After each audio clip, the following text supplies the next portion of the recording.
Hi babes. Oh, hi. You're shooting already? Good morning, everyone. How's everyone doing? Bored of cooking every day or not yet?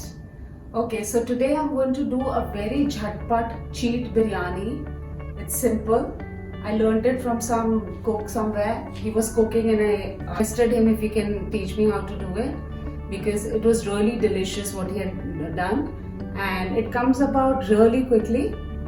Ingredients are quite a bit, but it's very easy to put together. So let's go and see what all we need for it. Okay, so let's go through the ingredients once for all of you. I have 1 cup of basmati. It's going to be washed, soaked and then drained. Then this is 2 medium onions sliced. These are really large tomatoes, so 1.5 tomatoes sliced. 1 cup dahi. An inch of ginger julienne, 3 to 4 green chilies slit. Please take the chilies according to your taste, spice level. These aren't spicy, so I've taken so many. There's approximately 1.5 to 2 tablespoons of garlic paste. The whole spices which go into are half a teaspoon of caraway seeds or shahi jeera, half a teaspoon of sauf or fennel seeds, half a teaspoon of jeera or cumin seeds, 2 bay leaves, 3 to 4 cloves, 5 to 6 peppercorns, half a stick of cinnamon or dalchini, really small bit of mace, 3 green cardamoms, 1 big black cardamom. Ground spices which I use are half a teaspoon of turmeric, around a teaspoon of red chili powder, half a teaspoon of coriander powder, 1.5 to 2 tablespoons of biryani masala, salt to taste. The vegetables which go into it are half a cup of carrots, diced, half a cup of French beans, 1/3 cup of peas, half a cup of potatoes, 2 tablespoons of fresh coriander finely chopped, 2 tablespoons of mint finely chopped, and what else? Water is 1/4 cup. There's already a cup of curd in it. So also guys, I've fried some onions. The trick for this onion is I dehydrated my onions in the sun.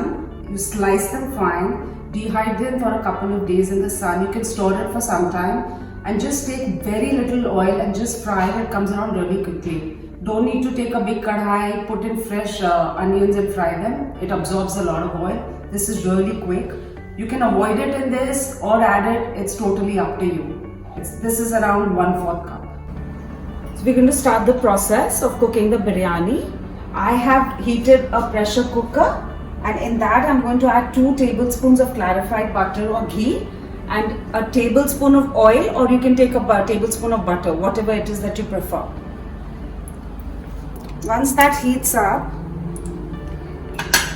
we're going to add in the whole spices: cinnamon, peppercorns, 4 cloves, big cardamom, small cardamom, mace, shahi jeera, fennel, jeera, 2 bay leaves. As soon as it starts fluttering, we're going to add in the green chilies, julienne of ginger, and just saute. Now I'm going to add in the garlic paste.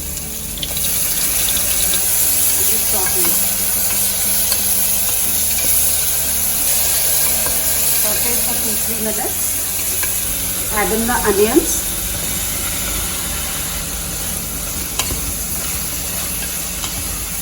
Now bhuno it a little well because otherwise the garlic and the onions will remain raw. So I've done the onions at least for 8 minutes or so. Don't let the garlic paste get stuck to the bottom because then it starts burning up. So always try and scrape it off as much as possible. So it's done. We're going to add the masalas now. Half a teaspoon of turmeric, a teaspoon of red chili powder, half a teaspoon of coriander powder, 1.5 to 2 tablespoons of biryani masala. Saute just a minute or two. not for too long. Adding the tomatoes.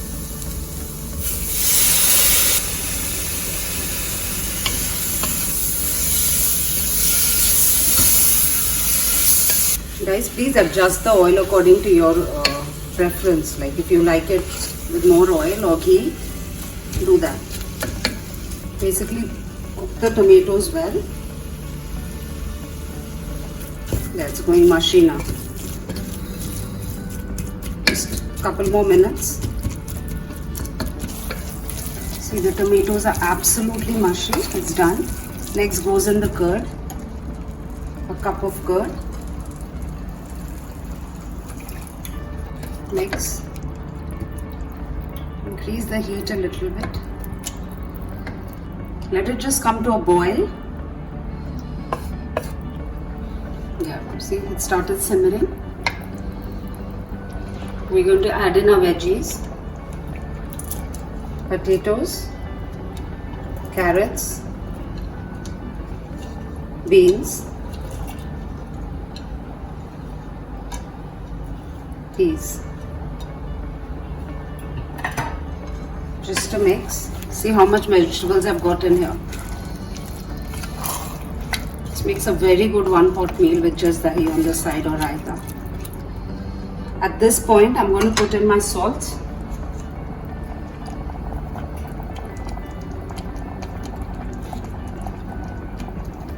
Salt to taste, guys.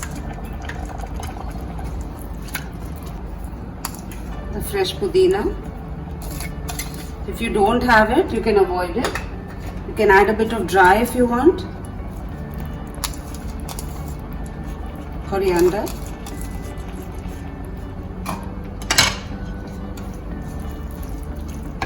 At this point, we can add the rice to it along with the water and close the lid and give it 2 whistles. Or if you want, just cook this separately.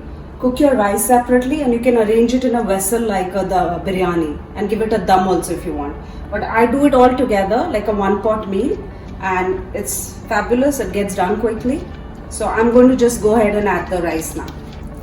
So if you're going to add the rice, just let it cook for 2-3 minutes first. Don't just add it straight after everything.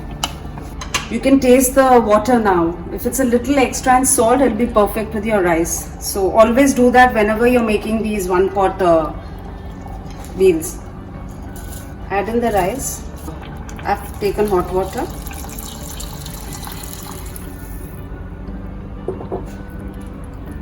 Mix it well.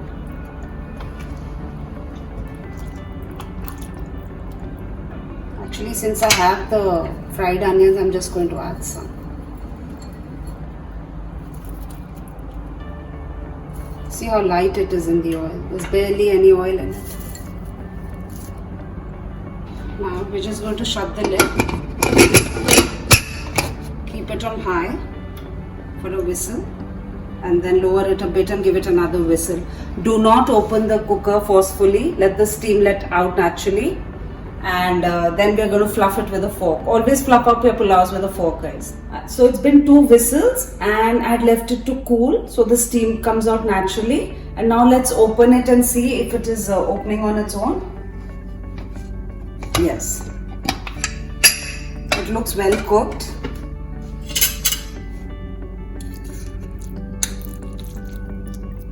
And I'm going to serve it with a raita of tomato, onions and cucumber. I've put it in a dish and I'll just garnish it lightly with the mint.